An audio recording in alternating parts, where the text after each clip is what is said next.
Welcome in, folks. There's one thing for certain. The Bills are going to try, but they just can't handle this duo that we know so well. Welcome to RGR Football. It's a different night here. This is our Q&A like we always do. You guys are going to provide the questions. We're going to provide the answers, and we're going to have a good time. But we know there's a college football game about to go on for a championship, so we're going to give you a little bit of that back and forth as well. Welcome in, like, sub, hit the bell, do the stuff with the things. Kansas Hospital, we already got you there. Dirty, we got you in. We're going to get to your question shortly. But, Dan, this is a unique night for us who then start all the evaluations. This is the final game of the college season. How do you feel about it? It kind of feels anticlimactic, I'll be honest. I didn't I don't think I wanted either team to get to the national championship, and that has nothing to do with my fandom, my Michigan fandom. It's more to do with I thought there were some more exciting storylines. Specifically, you needed some quarterback to have a fantastic playoff. Somebody had to show out, right? There had to have been somebody. Drew Aller should have had the playoff. Maybe even Quinn Ewers should have had the playoff performance. None of these guys did anything. They didn't do anything. And we have two of almost the exact same type of quarterback in Will Howard and Riley Leonard. Riley Leonard's more likely to take off in this football game with his feet, but they're very similar types of quarterbacks where they have fine arm talent. They can dial it up and dial it back in terms of putting loft on the football or sneaking it in, but they are like one read and, oh, what the hell? Like, we don't know what to do, and it's frustrating. I don't watch that kind of football. This is going to be like a defensive running style, which I'm okay with when you have these two running backs with Ohio State and Quinshon Judkins and Travion Henderson. And then the opposite side, you have Jeremiah Love, who's going to be number one running back maybe next year. Like, there's just a ton of running back talent in this game, but overall, I'm a little disappointed. That's all right. I will soak up the running back love, or the running game love anyway. But maybe it's not over. Maybe one of them can step out, these quarterbacks. My money would go on the Ohio State guy. I think they end up winning this, although in my heart of hearts and the way that I grew up, I'd probably be pulling for the Golden Domers, but we're going to find out. We are going to answer your questions, folks. Welcome in. Yep, Cody, we got in a little bit early because of the CFP thing, and honestly, it's just one of those days, so we figured we would knock it out. We appreciate you guys. I'm going to try. Jim, thank you for this. I very much appreciate you. If you guys didn't see Locked On Chiefs last night, I got a little agitated. It happens. I am not going to be salty tonight. I'm going to be calm, cool, and collected. It's going to be all right. We're going to be fine. Jeremy, I think my goal is to make Ryan go salty tonight, guys. I think that's the goal, right? It is possible. Like, I do have triggers. They're in there. I just try to keep them to myself most of the time. So, let's hunt and peck. Let's see what we can find tonight, guys. A little bit early. Kudos to you guys.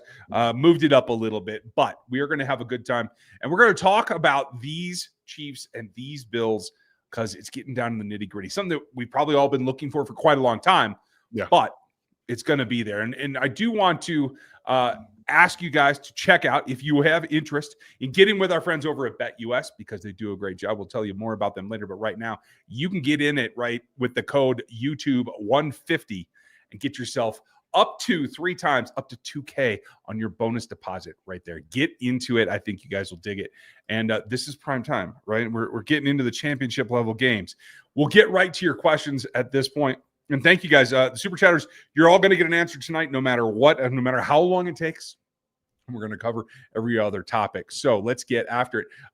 Dirty, do we continue to see Tootie playing left tackle or let Humphreys have another chance? Gut reaction. I know we talked about it last night, but anything change today? Does your gut change at all? No, not at all. It's going to be Joe Tooney. They're not going to make a change midweek for DJ Humphreys, even if, and I'm going to say this right now, I watched the game back. I don't think the offensive line played nearly as bad as I did on the first watch through. It felt like the game plan was, let's get the ball out quickly. Sometimes it doesn't always work, right? And then you have natural things that happen with pressure, just natural. And sometimes you just lose. I think that Joe lost a bit more outright in that game, just a couple of times, but it wasn't, again, as bad. Also, Jawan Taylor had a fantastic football game. 2 pressures. 2. That's it. He gave up 2 pressures all game long. So, like we mentioned, maybe this was going to be the time where he pulls a Frank Clark. Maybe he's not great in the regular season, but he's just awesome in the postseason. Right now, If that's what you're getting out of him, then fine. All right, we're good. Let's go on that. I don't care about the money. If he can give you that kind of performance consistently in the postseason, I think we're all taking that. And we're good to go, right? Yeah, I can see that. I still feel like in terms of being able to run the ball and trying to accomplish the game plan that we're going to lay out for you guys on Friday, don't miss that. For me, I still want to see Joe inside. I think you're probably right. Andy doesn't want to change streams at this point. I would prefer it, at least to try it out, but it is what it is. DJ Humphries is a hell of a break glass guy, so I can live with it if that's the way that it goes down. We'll keep you updated all week long. Don't worry. And Friday, we will lay it out for you as we know as of that time. Lot still coming. Thank you, Dirty. Oxnell, nice to see you, buddy, and thank you for the support. I love hearing sane takes from you guys. I try. Can't say that you're going to get that every night, but I try. All I heard today was complaining from pundits about refs. Yeah, and it's funny because it's, I've heard the most from the Bengals fan bases, the ones that had no skin in the game. So, hey, just go away. Get yourselves into the postseason next time, and then maybe you can bitch a little bit because I ain't listening. It's just one of those things. And I will tell you, it's not going to go away. It's only going to get worse because this is the mandate, and this is what it all comes back down to, Dan, and you tell me if I'm crazy. There is this case when you get to superstardom that Patrick Mahomes has reached. It is the Tom Brady treatment because you cannot, even outside of the normal rules of allowing quarterbacks to get hit in the head, particularly with concussions and everything else, there's no way they take a chance at letting anybody off lightly when you're hitting QB1, the face of this league, in the face. It's just not going to happen. When you have two players colliding on a quarterback, regardless, guess what? Guess what the ref sees? Two guys colliding on a head. That's what he sees. Okay, sorry. The rule. What's hard to explain about this? Like, I don't understand, and I'm gonna be the voice of reason. All of this comes out in the wash. Travis Kelce had a 15-yard gain get taken away from a hold on Trey Smith that never happened. Justin Reed had a false start, never on the initial kickoff or some one of the field goals or extra points or whatever it was that never happened. He didn't move early. He even talked about it. He said that he understood their timing because of his time in Houston. So if you actually watch the tape back, I think it was from the first matchup. Maybe it was from the first one, maybe not. Yeah. But all of that being said, like we have. Oh, he melted the camera. It's awesome. I've lost him. I don't know if you guys have. Let me know in the chat because Dan might have overloaded his camera with that take because he was rolling with it. I am going to make fun of him endlessly for this one. It's going to be hilarious. In the meantime, I'm going to move on real quick. Thoughts on Jeffrey Boss and Jay Higgins? Well, we're going to have to wait on Dan for that one because I haven't done the linebackers yet. Looks like he lost his connection for him, but he is back. Look at that. Okay. That was really weird. That was one of the weirdest things that's ever happened. My entire StreamYard disconnected completely. Oh, seriously? I actually have two things in here of myself. I will try to sort that out while you finish your thought because I told everybody that you melted the camera. I mean, it wouldn't shock me. It's an old camera. I need to get a new one. But when we have visual evidence like this, when we have real rules officials the next day, not the one that was on the game because that dude didn't know his foot from his hand. And when you have things like that trying to prop up guys like Troy Aikman, trying to prop up Joe Buck's opinion, all it gets is more people mad. Yep. I mean, I think that's the most hilarious part about it is people start defending guys like Joe Buck, who should never call another football game in his life as I have anything to do with it. So I got nothing. Yeah, the whole internet. Jedi said, hey, you took it all down.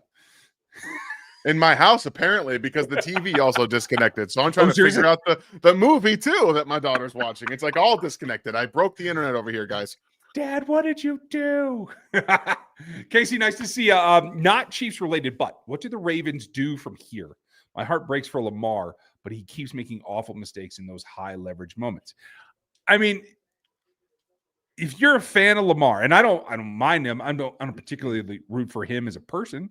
But if you're waiting for him to get his he's got to take responsibility. He is the catalyst for a lot of these collapses that they have gone through, because I feel like he feels he has to play up to the Mahomes legend and the Brady legend, and he takes too much on.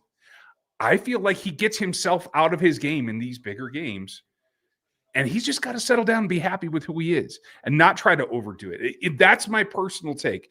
I can't say I've never interviewed the man. I've never had a single word with him.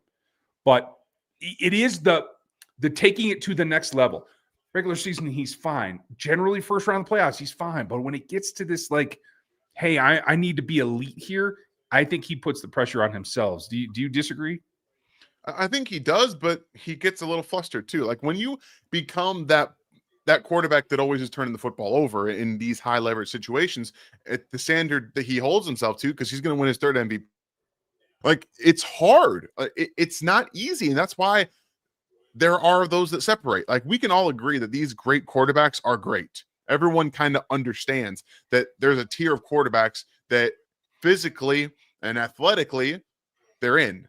But when it comes to the mental game, I don't know him, but something happens in big games where he short circuits. Now, the Ravens, everybody did. Everybody did for moments here and there. And Lamar specifically, first half, he short-circuited. Second half, he was nails. He was fantastic on that drive to go try to go tie the football game. He was awesome. And Mark Andrews had his gaffes. Like, it's never just one thing or the other. So you have to take it with a little bit of salt too. You are absolutely right. And it all revolves around a whole mentality about where the quarterback fits in the echelon for your team. And I do think, and if anybody's been watching the Hard Knocks that's in the NFC North, I think you get the feel for what the difference is around the league and how different buildings are. And I will say it. John Harbaugh is a guy that is relatable, that players love to play for. He comes from Andy's tree. He learned from Andy. He is a kind person to his players. There are times I think you need a little more than that. And particularly in those interactions with Lamar, I do feel like there's got to be something a little bit tougher about that push to push him to the next level, because I do think he's capable of it. I think we've seen evolution from Lamar. So let's cross our fingers for him. I'm going to go off on just a slight rant. It's not a super rant, but I just want you guys to get my opinion. This isn't something that I usually talk about, but as we're watching this on the corner is the run up to the national championship game. NFL films, whoever's in charge, NFL channel, pull your head out of your ass. This broadcast is maybe the best thing to come along from football. Having this guy cast over the formations, I don't need all the drawn lines like Amazon does. You know, I can draw my own lines, folks. I can read the film. But if you can see it live from that top view, so you can see the safeties and what the quarterback's looking at, there is no better view of a football game for realizing what the quarterback's doing than that view. If college football can do it side by side here on the command center here, so I can see the broadcast and close-ups and all the good stuff that they want to show you, and I can just see coaches film, there's no better combination in my mind. And I'm going to add to it because I can't stand this nonsense. We have one game. We have one game a week, and it's a Thursday night football game where, lo and behold, and a guy who's not even concerned about watching football anymore, and Al Michaels, and a guy who doesn't watch the NFL, and Kirk Herbstreit, are talking about football. And then when you do watch this team, we have to listen to Sam Schwartzstein interject his dumb opinions into the football games where I don't want to hear it. I don't even want to listen to those guys talk. I just want to watch the things. I want to see the bubbles come up. I want to see the little alerts. That's all I care about. I don't care about you interjecting your dumb opinions into football. Give me the L22, watching it, and that's all. Shut your mouth. I'm done. I love this. Maybe we can just do a rant and salty show. Maybe we'll just change the whole format. We'll just try to one-up each other the whole time. That's awesome. You know, we can this do one that specifically on the Craft channel. Little salt, you know? Oh, see, you're always thinking. I like it. This one specifically for you, though, because I haven't watched either of these guys. Jeffrey Bassa and Jay Higgins. I think Bassa is the way you say it, or any other linebackers. Yeah, the linebackers are not really my. I haven't done a ton of like the top guys. I know Bassa's from Oregon. I haven't done either of them personally, so I can't give you thoughts on them right now. Unfortunately, Paul. Fair enough. We will get there. How did the Chiefs stop Allen from running on them? Well, we're going to give you the game plan on Friday, but I'm going to give you a little hint. I think 21 is going to be important, and I think they got to use him in a bit of a different way. A lot of people want Chanel out there shadowing, spying, quote unquote. I think I'm gonna give you a visual on Friday, but I think it comes down to where specifically Jaden Hicks is in relation to Josh Allen at the snap. I agree. And I think because I know we all want to see Leo Chanel do it because we've seen him do it in the past, but the problem is it limits what you can do behind it too, because you're going to have Nick Bolton on the field, and typically you're going to have him with Drew Tranquil. If you have 3 linebackers on the field, that limits what you can do from a coverage standpoint. If you take a Jaden Hicks and you put him down, you could still run the same coverage behind him because of what you're able to do. You can have Drew on the field along with Nick Bolton and say, all right, well, we're just going to do what we do normally, and Jaden's going to come down, just kind of feel at the line of scrimmage and see what he is. And also, we know he's not going to back down from anyone hits. The problem I see with this is that there was a couple of times where he just leans with his shoulder and he doesn't wrap up. You are going to have to be in his face all week. Wrap up Josh Allen. Wrap up Josh Allen. Wrap up Josh Allen. You cannot run into him with his shoulder. He's going to bounce off you. Ask Brian Cook. Brian Cook tried to go up high on him the last time they played, and he got the business. Like, it will get known whether it's easy at the beginning or the hard way. They will figure it out. Des, thanks, buddy. Appreciate the support. Which DT in the draft could be the next CJ that Casey could get? And Watson is extension eligible along with McDuffie. Think that they extend both. I put out a piece a couple of weeks ago, 2 weeks ago, I think, about what this class is coming up on extensions. And I stand by where I stood there. Go do McDuffie right now. Every day that you wait is more money spent. Watson, not because of his play, but because of the injury situation, I'm probably not going to extend him right now. I want to wait and see if he can get through next season untethered. You know what I mean? And see how he wears down. You have to give him a year. You have to. You can't give him a full-blown extension based off of the play that he had this year, even if he has a really good end of the season because of the injuries. It's not the first one he's had either. So you can't just go full bore and do it, especially because, he was a 7th-round pick. Let's not forget, he's a 7th-round pick. And Brett Veach has clearly found something in this to say, I don't really need to pay cornerback 2 if I can continue to go back to the well and get different cornerbacks in the draft that fit what we want and develop them. So I don't think you're going to get him extended. At the worst, I think a year, maybe a 2-year contract is what we're going to see with Jalen Watson. And if he can make it through another season, I'm all for it because I do think he has the talent. You can bolster it. So your W's coming up. Even less. You spent less to have him on this roster right now than anybody else in that room. So you've proven it up and down. And just give him a little bit more time. And I do think he'll round it because I do think he brings a unique ability to this defense. Already got dirty, so I must not have crossed it off. See, now StreamYard's acting up on me. I can't get rid of starred questions. So that's fun. Okay. Back to Des real quick, just about do you have any DTs that you think they could target? There's a couple. I think Kenneth Grant is the guy that would be in the Chris Jones mold in the sense that he didn't come into the league. He's not going to come to the league as a finished product. He's got a lot of upside as a pass rusher, and it's more about what the physical tools are. I think a guy who's playing tonight in Tyler Williams is the fit to go next to Chris Jones because he's already an elite run stopper, but he has those athletic traits with the hand quickness and the athleticism to become a true pass rusher from that 0-1 tech position where they actually need it.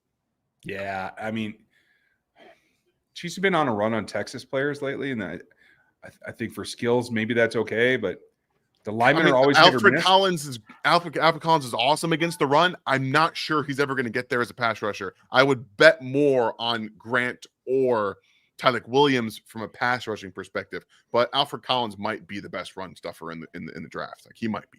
Yeah, I wouldn't go there. I like Tyler Williams as well because that's the combination. Like, so I what I'm saying is I would still bet on it, even though he might remind you of some of those guys, the one tech pass rushers in particular that haven't panned out for the Chiefs.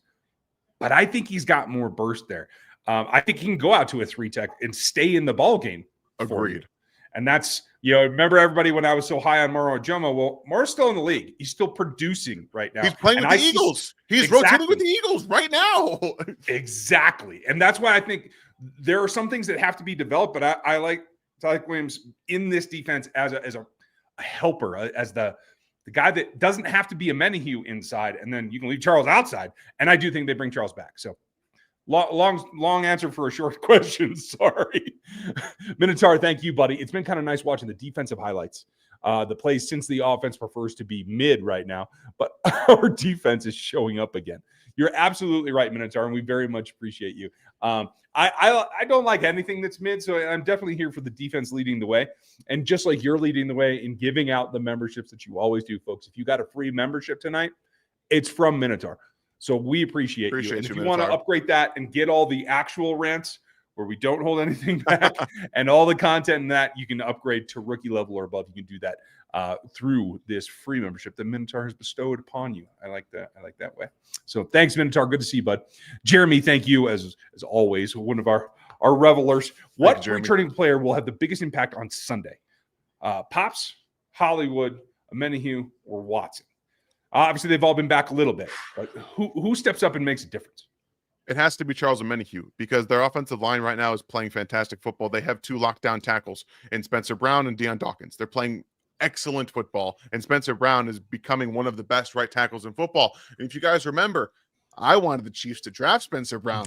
I wanted that. That's who I wanted to be on the right side. I thought he could play left as well. He has developed into a fantastic right tackle. He's big, physical, and you're seeing it develop right before our eyes. So they have to step up. Those 2 guys have been fantastic in keeping Josh Allen clean. He hasn't been pressured, been sacked very often in the playoffs already. So they have to be able to do that. And I think that in the AFC Championship game at home for the first time in the AFC Championship game for Charles Menahue, he's going to have a fantastic game. I'm going to take Hollywood because they didn't get a chance. I think they just weren't impressed with the Texans, so they didn't really pull it out.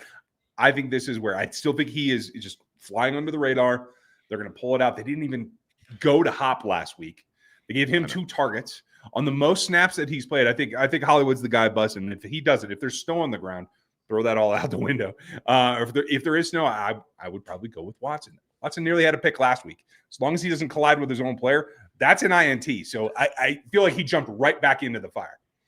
If Watson doesn't actually jump on the route, Justin Reed picks it off. Like true. Both of them. They were just like, the football. Yay. We're supposed to grab that. Much love to you two. Thank you, Skills. Love your channel content. Can always count on you. Let's unleash Hill. Yes. They're going to have to, yeah. They are going to need it. They do have to step up the intensity, and I'm looking forward to it. Thank you, buddy. Kurt, nice to see you, pal. How does the Chiefs defense handle Kincaid and Knox? Great question. And I don't have one on me. Do you have a plan, Dan? I'm not going to give it away for Friday because we will do the game plan. But I will say this: that's where it starts and ends for me. I think that the tight ends will be the receiving threat that they will target, specifically because if you go look at again the Texans game when they moved guys into the slot against Chamari Connor, they were targeting him. They knew that was a matchup they liked, that they wanted. And Chamari Connor, as a big nickel, is going to be on Dalton Kincaid, probably a good amount. I'm going to say it again. He's not my key this week, but if he stepped up last week in coverage, they don't have as big of a game over the middle of the field. Okay? He needs to step up again. And if it's not going to be him, they might have to I'm just going to say it. They might have to put Najee Johnson or Josh Williams in the slot in the big nickel against these guys because they're the only ones physically that can match up and can actually change that direction. So that's what I got for you.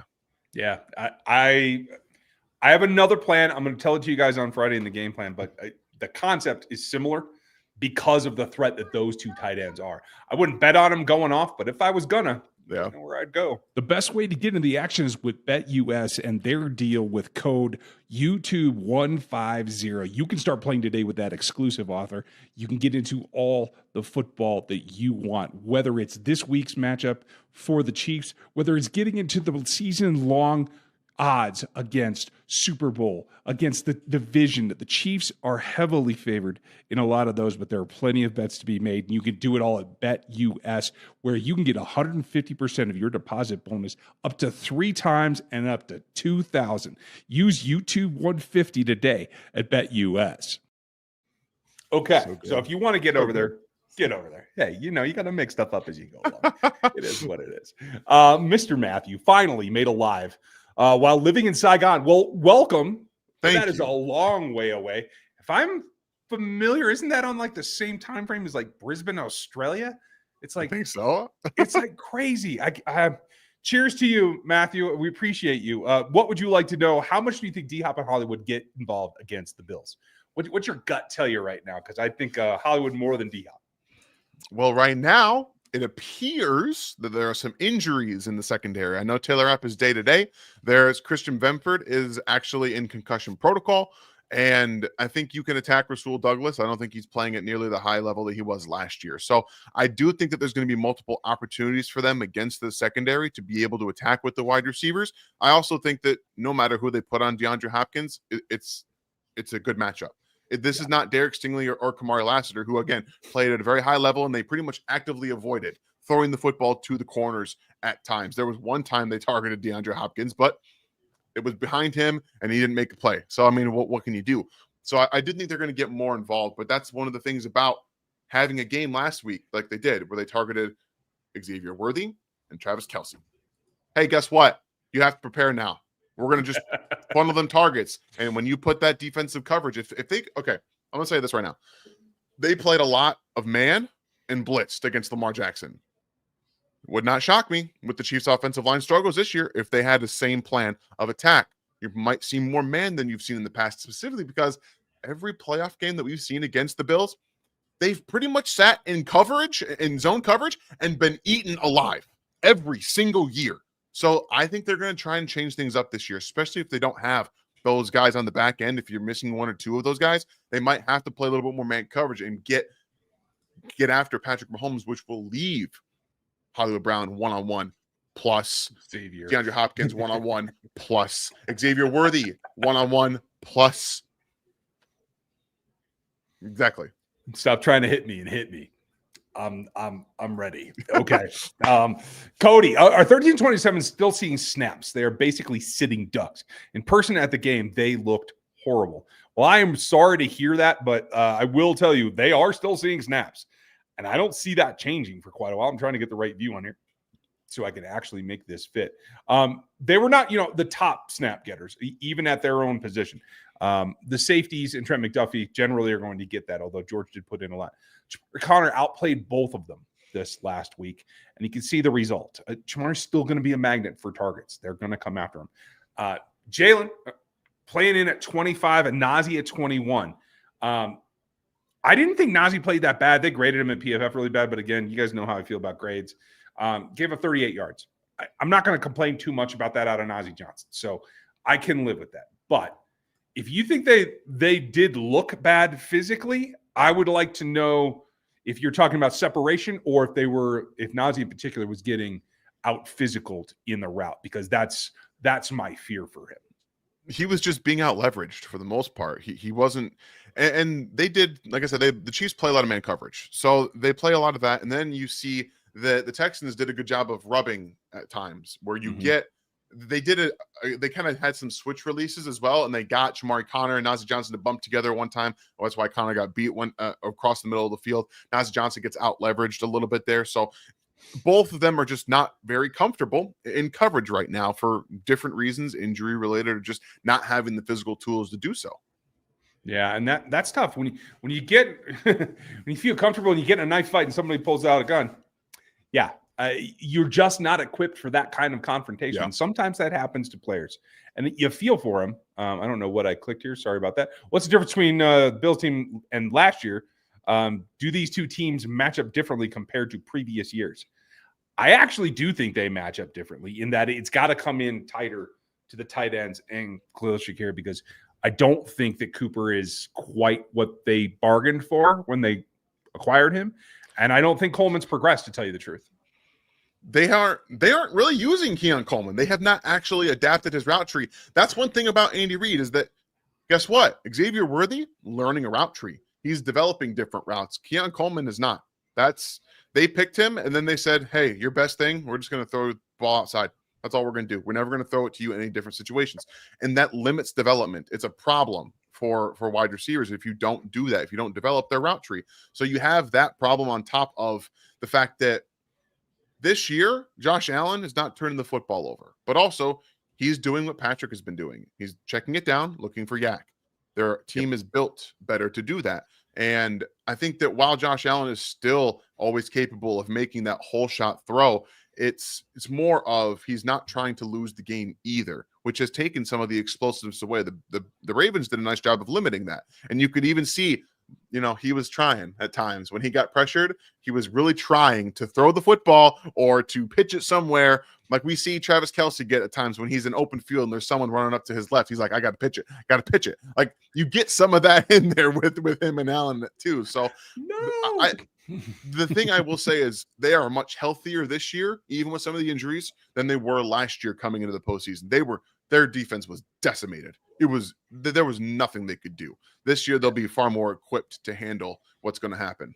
Yeah, I agree. It's preparation and having people available. That's why this whole thing has been that whole trying to bring the plan together.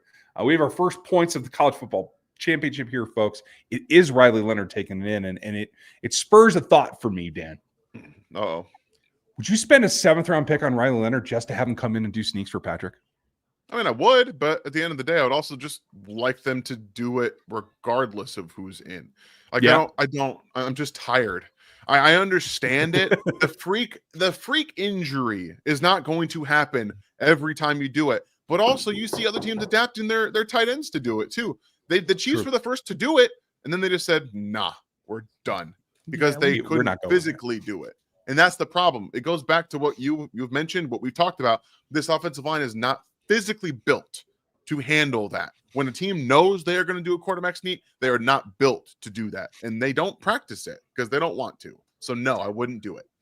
Okay, fair enough. Although I hear Jason Kelsey's looking for a job. So, if he could come in and teach a little bit, I'd take it.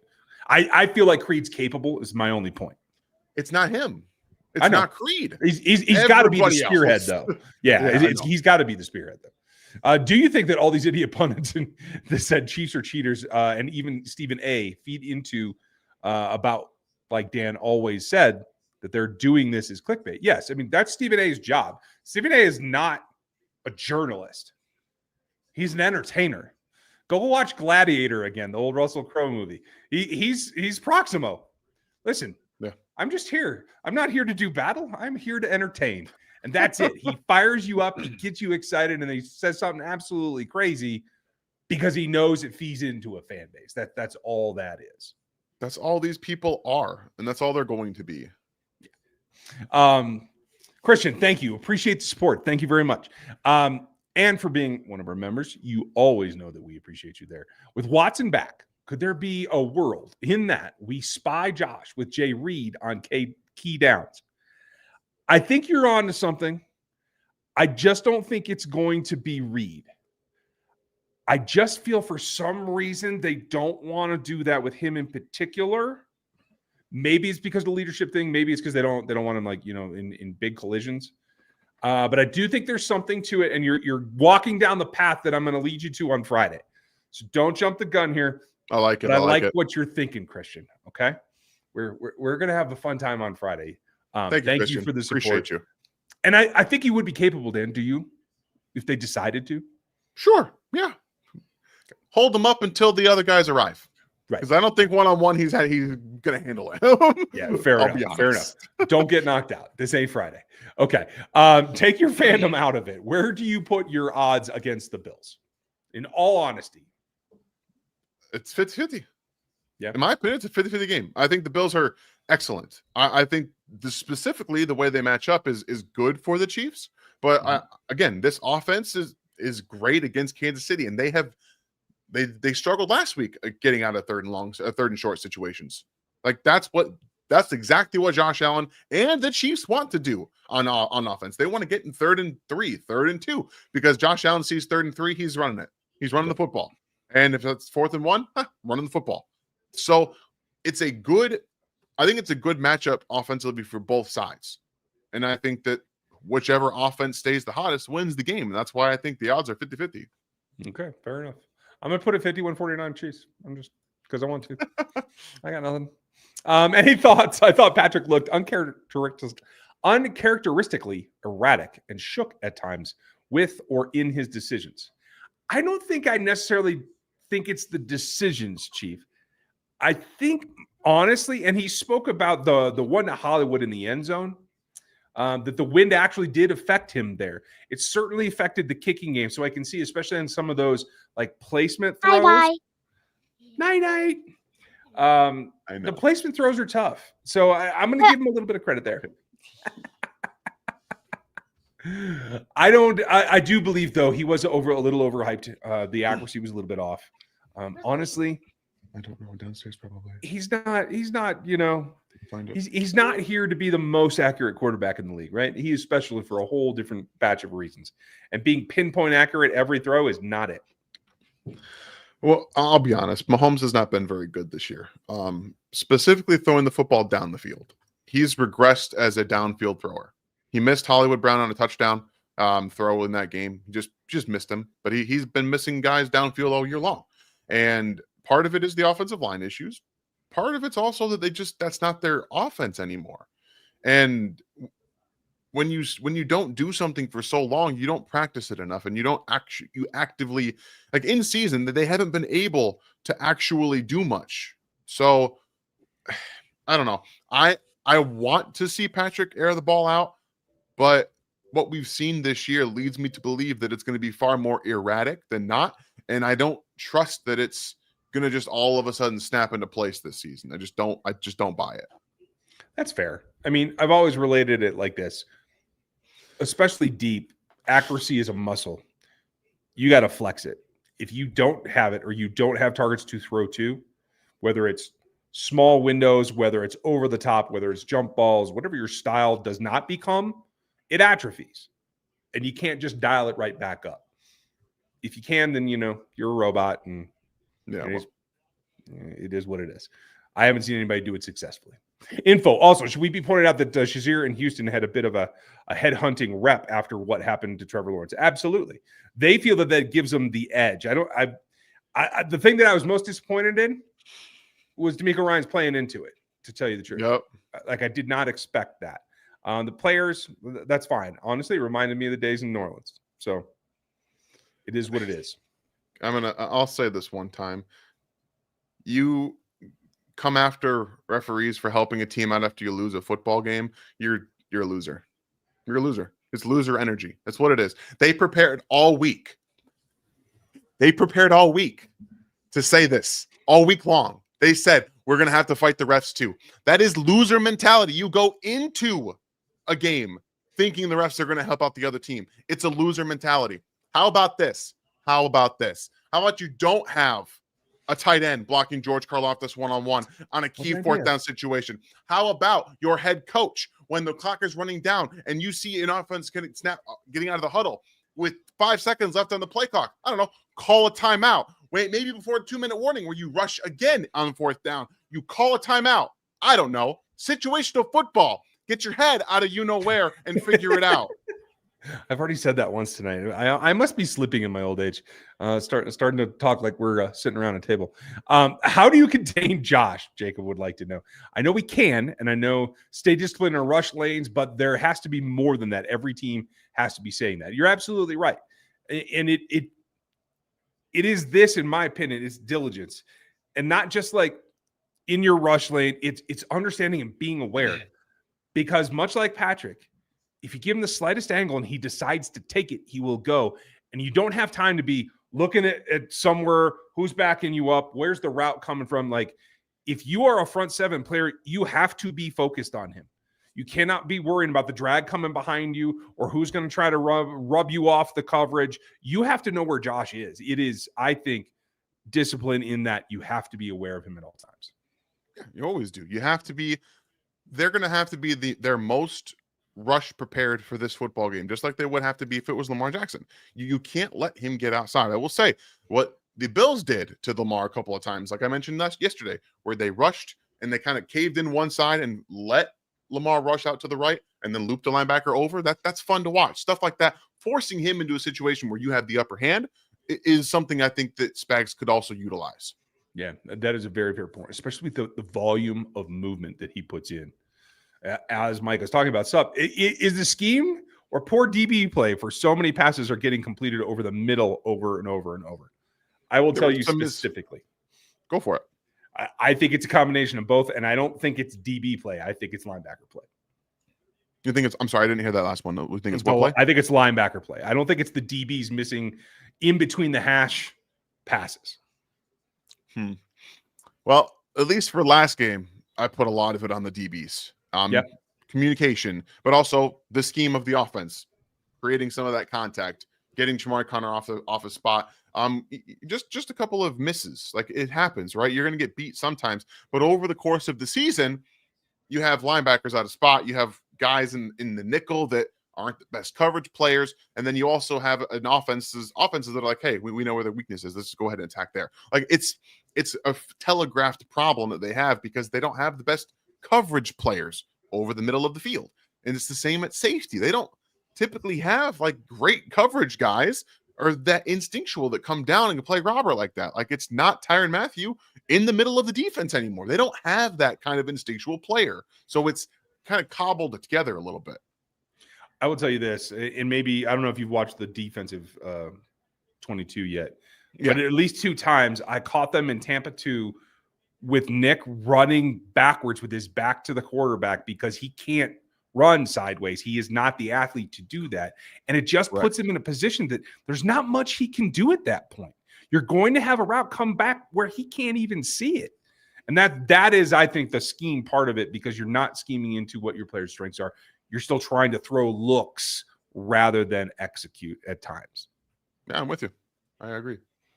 Dirty, do we continue with Tooney playing left tackle or let Humphries take another chance? I think we had that one earlier, but Dan says go. Leave Tooney where it is. I think that's likely to happen. I would probably switch it because I'm just that dumb.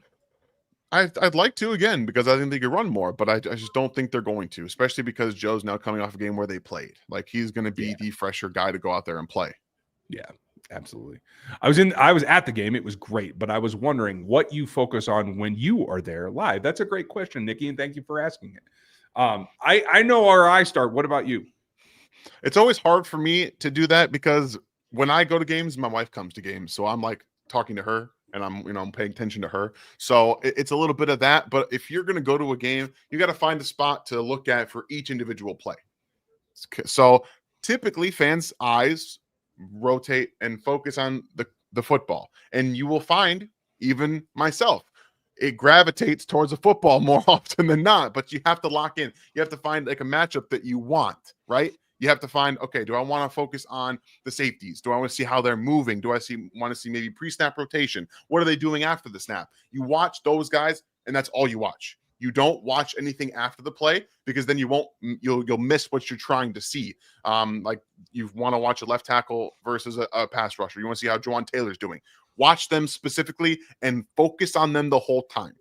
That's why when people are talking about prospect evaluation and they're like, yeah, do you see this guy? When I watch prospects, I watch them. Because if I don't, I'm not going to be able to watch him. I'm going to watch everything else going on. It's going to take me twice the amount of time to get through it. So I lock in on the one person that I'm trying to watch and I go through it. I don't care what else is happening in the play. But that's just my opinion. That's absolutely how you actually produce a valuable evaluation. Otherwise, you're just guessing. Because it's from the point that they put their first foot into their stance for the time that they finish the play, especially for offensive linemen. I luckily, my wife helps out because she'll watch the offensive skill players so I can actually do my thing. I start with the safety, see where their pre-snap alignment is. I come down the line and see if they're shifted or if they're an over and under or if they're running an extra mug up. And then I go back to the safeties to see how they've rotated since then. Then at the snap, I'll pay attention to the offensive line and see where the ball goes. It's a process. I'm not fun to watch games with. What do you think about Ben Johnson with Caleb? Des, you read my mind. We were talking about this just before we started Yeah. as well. I'm ecstatic for one person in particular, for Caleb. I think this is a big deal for a young quarterback to get somebody who is so hot right now on the offensive side to be the leader. The only thing that I will caution about, it's still a step up. Being a head coach that's calling plays is different than being an OC that's deep in the muck of it every single week. So a little bit of caution. I'd be a little bit happier if Ben Johnson was the offensive coordinator for them, because I'm going to liken this. I'm not going to say this is going to happen. I'm not going to say he's going to be him. But what did we see with Cliff Kingsbury in Arizona? What did we see there? We saw a guy who started off really hot, and then he had to deal with a ton of outside forces that he didn't want to deal with. He didn't want to deal with the media. He didn't want to deal with having all those different personnel meetings. He didn't want to do any of that stuff. What is he doing right now? I know it's one season. It's 1 year. It's 1 year. We'll see. He looks so much happier just being the offensive coordinator for Washington. Right? He looks so much happier. So we'll find out how Ben Johnson handles it. Maybe he's just ready to be that guy, be the head coach, and some guys can do it. Andy Reid obviously can do it. And there are some coaches that will be able to handle it. Maybe Shane Steichen in Indy can't do it. We're not seeing him really have the successful offense that we thought we were going to see. But that's neither here nor there. So I'm excited for Ben. I'm excited for Caleb because stability is important. This is his third offensive coordinator, quote unquote, head coach in a year. Just think about that. Yeah. Okay. This is stability. And hopefully with the kinship, he can actually get out of what I think this season became for him being not himself. So I still think he has a ton of potential. Nothing against Jaden Daniels, but Jaden's been great in making his transition. I don't think Caleb was afforded the same possibilities. Agreed. Chris, thank you for the support, bud. Longtime watcher of this channel. I don't support enough for the amount of quality content you provide. Well, thanks, and thank you for supporting now. So cheers to you, buddy. I'm #1 football podcast by far. Well, we try. And if you guys are listening on the podcast side, thank you very much. Yeah. I know this is a video format, but a lot of people do listen. And so cheers to all of you. And Chris, we can't thank you enough. We do this for you guys and because of you guys. So thank you. Just being here with us and listening is support enough. Like it's you never have to do the super chats. We always appreciate that, but the fact that you guys are here, subscribing to the channel, interacting with us as much as you all do is more than enough that we need. So we appreciate you very much. Cheers, cheers, cheers. Week 11 inactives: Kincaid, Coleman, Brown, Milano. Casey had a Menihue, Watson, Pacheco, Hollywood with Wanye left. Whose return is the biggest for each team? Great question. I think I know where Dan's going to go, so I'm just going to pick two at random and then shut up. For me, on their side, it's Kincaid, because I just think it adds a dimension for Josh that isn't there. And for us on this side, I still believe, and I'm going to keep hammering on it. I think it's going to be Hollywood. I'm going trenches, and I think it's Spencer Brown and Charles Menihue because even with Kincaid, they haven't been utilizing him. He has not been the guy that they kind of promised everyone that he was going to be utilized, but also because they've been using 6 offensive linemen and running the football. They've been running it a lot. Without Spencer Brown, you lose that kind of integrity and the ability to run your 6 offensive line personnel. So Spencer Brown gives them a versatility to do that, and then the pass protection and the physical nature on top of it, whereas, they didn't have that before. And Charles Menihue, we've seen the pass rush get instantly better since he's come up with 4-man pass rush and the way he's looping, all the different kinds of ways they utilize him. So those are my answers. I like it. I completely legitimate argument. I probably could have gone there myself. As Ohio State gets on the board, and it looks like they're about to tie it up with this extra point. Yeah. So cheers. And I could even see what the safeties were doing. Thank you for the broadcast there, ESPN. Well done. Beefy, thank you. And we appreciate the questions. It's going to morph, and it's all going to have an impact. We'll see who actually comes through the most. Cookie Ryan, please have a rant show. Okay. I don't know how we can do that, because I will start cussing, and that's not good for anyone. It will be a members. It will have to be a It'll members. have to be a members. Both of us are my rants, you guys. If you don't know, those of you that were lucky enough to see the one that went live on accident know exactly how it starts and how it is. We didn't get banned or anything. It was fine. But if you guys want to see that kind of stuff, you got to jump into the memberships because it's not safe for public consumption half the time. So, Jonathan, thank you, buddy. How cool was it that Caitlin Clark was sitting next to Taylor, giving more fuel for people to hate KC more? I absolutely loved it. I think it's cool that another elite athlete can recognize that she was and still is a fan of another sport. I think that's awesome. Everybody likes to, LeBron and his interest in football and everything. It's just at a different level. Like, it doesn't feel truly fan-like to me. So I thought that part of it was cool. Yeah, I just like seeing fans. I mean, I just like seeing people that are in the sports world accept it, like be who they are. Like when we saw Patrick, Travis, and Taylor at the U.S. Open this past year, that's awesome. Like I'm a big tennis fan. I love watching tennis, and anytime you get to see people just go enjoy themselves, their time off, and spend it with other people watching what we all do, it's just a reminder that we're all people. We all have individual opinion. We all have individual opinions, interests, but all of us, for a large portion of this time right now, can get together and watch football and just enjoy it and recognize the greatness that the Chiefs have at this point. I heard people in New England start calling them dynasty, and that you've turned a significant corner when that happens. So that kind of makes me happy. Not one more inch. Appreciate you, and thank you for the support. Against Texans, was our special teams that dominant, or was the Texans special teams that bad? Do we have an ST advantage over the Bills? I think the Chiefs do, particularly in the return games. Absolutely in the kicking game, defending the kicks, that is. Field goals, extra points. They've had trouble on their own. Chiefs have blocked because everybody's absolutely terrified of Justin Reed coming off of that edge. So, I mean, I think it is more the Chiefs are better than the Texans were bad. Yeah, I think that you have a little bit of them being bad too. There's clearly some of that, but they've been very good in their special teams this year. They've had one gaffe, I think, or one game gaffe, and it was, I believe, the last game of the season where you had some problems with special teams, and once they figured out, they've really gelled. So I'm not that worried about special teams. I think that the Bills are a very well-coached special teams unit, but they don't give them a decisive advantage. Tyler Bass was great yesterday, but overall, he's a negative. He's far more likely to miss a field goal in a key situation than he is to make it. And they're not going to, like I said, they're not going to give you a big return in a key moment. Like I don't feel like that's going to happen. Where Nico Remigio can pop one, as we've seen. He can do some of that. So I definitely think they have an edge there. Just a little bit tighter, Nico. Okay, a little bit tighter. We got a couple of fumbles here, buddy. We gotta make sure. Eating your Wheaties, man. Do something. Let's go.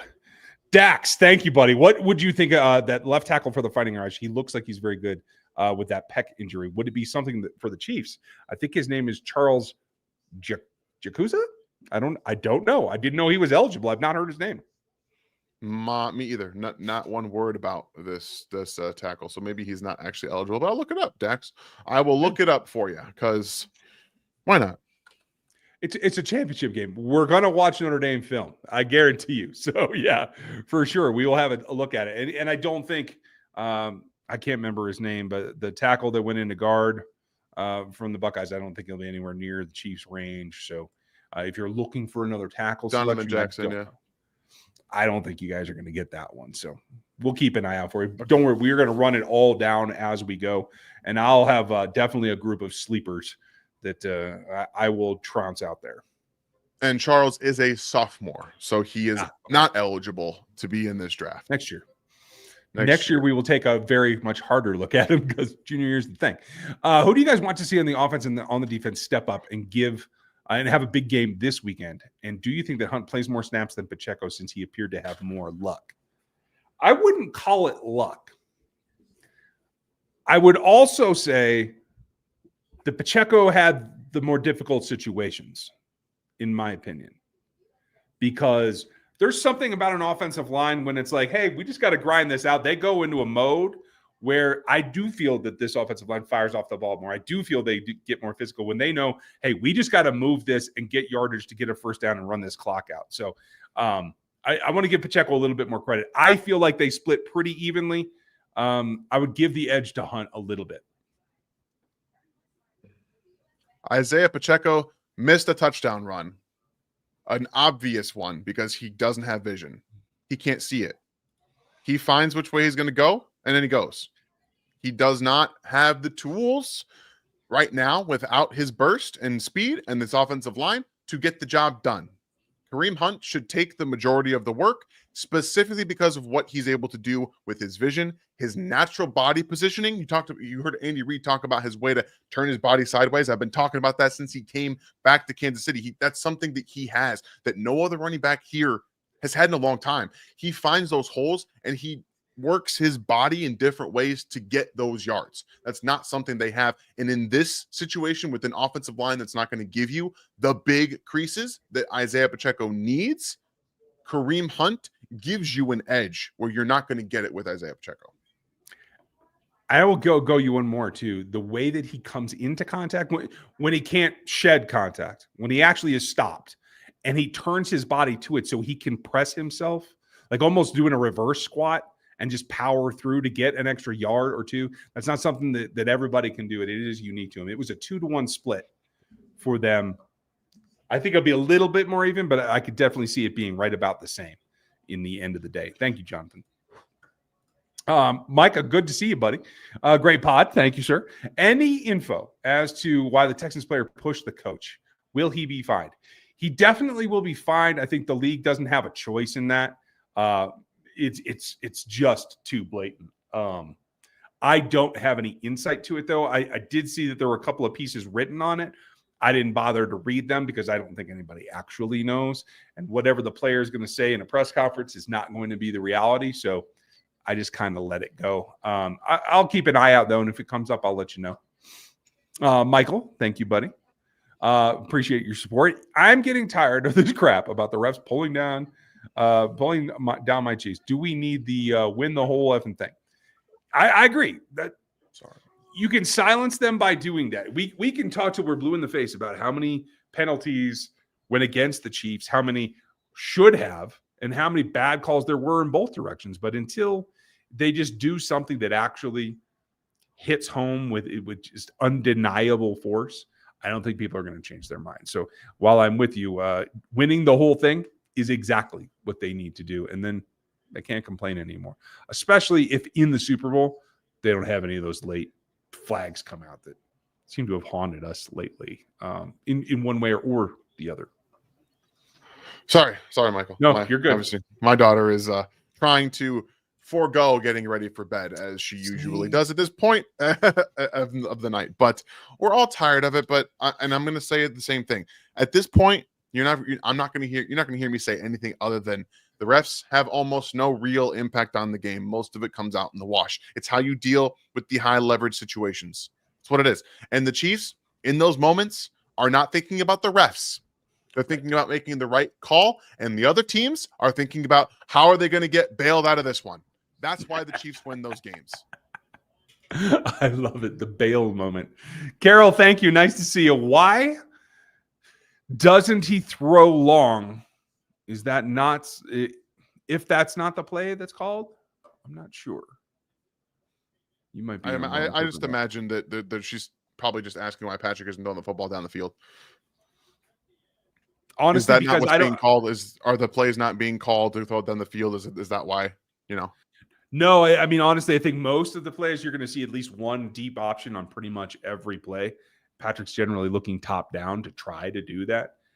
Why he's not throwing them, my guess is because until recently, I don't feel like people are uncovering as well as they should. Although you've been watching more of the receiver work than I have. Yeah, so really, when you watch this game back, it's a lot of if someone's running downfield, it's to directly open up somebody underneath. Multiple times again, you saw Xavier really taking top off, and then lo and behold, Travis Kelce wide open in the middle of the field. Someone's wide open in the middle of the field, typically Travis in that game. So when you see defenses going after taking that one high safety approach, the Chiefs in this game intentionally did not run Xavier on one side and Hollywood on the other side to try and force them into conflict. They instead took Xavier and said, run at the safety and open up the middle of the field. So it felt like it was schemed in a game plan to do that, but you also had the explosives. Xavier out of the backfield to the left. They went to try to get Hollywood Brown down the right-hand side. He had the catch on the left sideline, and they called it a drop. I understand the process now because they say you have to withstand the ground. He didn't. So we all agree that it's a catch because of the way we see catches. If that happens, here's what I'll say. If that happens in the end zone, it's a touchdown. Exactly. But if it happens outside of the end zone, it's a drop. You see the problem there? So all in all, Dez caught it. We can end the story. Dez is alive. We're going to keep him that way with this one. We're going to wrap it up here in this next couple of questions, folks. Make sure that you like, sub, hit the bell, hit BetUS if you want to get in the action. And thank you for being here. We are just starting the second quarter, which is good timing. Arch will get my Longhorns over the hump. Tactics? I think you could be right. I am excited to see what he does. I think Quinn Ewers has got ups and downs. I think he made the right choice, though, Dan. And I may be controversial in that because I think this is a weak class. I don't think Cam Warder-Sanders is that elite. I think through the pre-draft process, I think Quinn Ewers can make up a lot of ground on it. I'm not so sure if that's the case next year. What do you think? The problem isn't that he can do that. The problem is that he's not very good. I've never been a Quinn Ewers fan. Largely what he does at Texas is schemed up by Steve Sarkisian. He saves him. And we saw him try to actively go to Arch Manning earlier this season. We saw it happen. Okay. He was like, I can't win with this guy. And then he brought in Arch Manning. And then everyone was like, what are you doing? You're going to ruin this guy. So he said, fine. He got bullied into putting it back out there. Okay. I'm not a Quinn Ewers fan. I think he should have stayed, transferred, tried to get better. The problem for me is the mentality. I think doesn't believe he's good enough because he looks over his back at Ohio State. These guys are better than me. I'm going to transfer to Texas. In comes Arch Manning. Oh, I'm not as good as he is. That's how I feel. Yeah. Okay. Fair enough. You probably have better insight than I have because I haven't really read a lot of the off-field stuff. I've just tried to keep it between the yellow lines. Thanks, because I get myself in trouble when I go there. Thank you, Tactics, and for your sake, I think our Arch is going to help you out. Minotaur, we're going to wrap with you, buddy. Thank you for your support as always, and your right here watching Karlaftis grow has been awesome. It absolutely has. He has out-developed anything that I thought that he was going to be. I was pretty negative when he was drafted because of what I saw as limitations. But the play that maybe emphasizes the whole thing of his development path happened this last week. When Stroud got loose and he had to chase him 2/3 of the width of the field to go get that sack, and he got it done. I was impressed. We're seeing also the work with Bobby Strope really pay off. He's not the most flexible guy in the world. He never will be. But the sack that he did where he had the tight end on his left, I posted it on Twitter earlier today. He had the tight end on his left trying to chip him. He just kind of throws his hands off, and then his rip is clean. It wins underneath Blake Fisher, and he has to come up underneath to get to CJ Stroud, who's trying to step up. He corners it really well. He doesn't go all the way around. It's a turn right around to the left side of that tackle where he's able to get the sack. So it's not bendy. It's cornering. Right. He's understood how to put his foot down and get around, not have to bend, but corner. That was what we talked about in the draft and why I was really down on him. He didn't know how to corner. He had no idea what to do. So you guys, we are all, I know there's a lot more people excited about it. Obviously, I wasn't. You guys remember my reaction. It was awful, and I apologize for it. But still, we're at this point where he's developed far more than we could have expected. And that's what you want. That's what you want to see. Yes, absolutely. And I will tell you this. Raz pointed it out, if I can get my finger where it's supposed to go.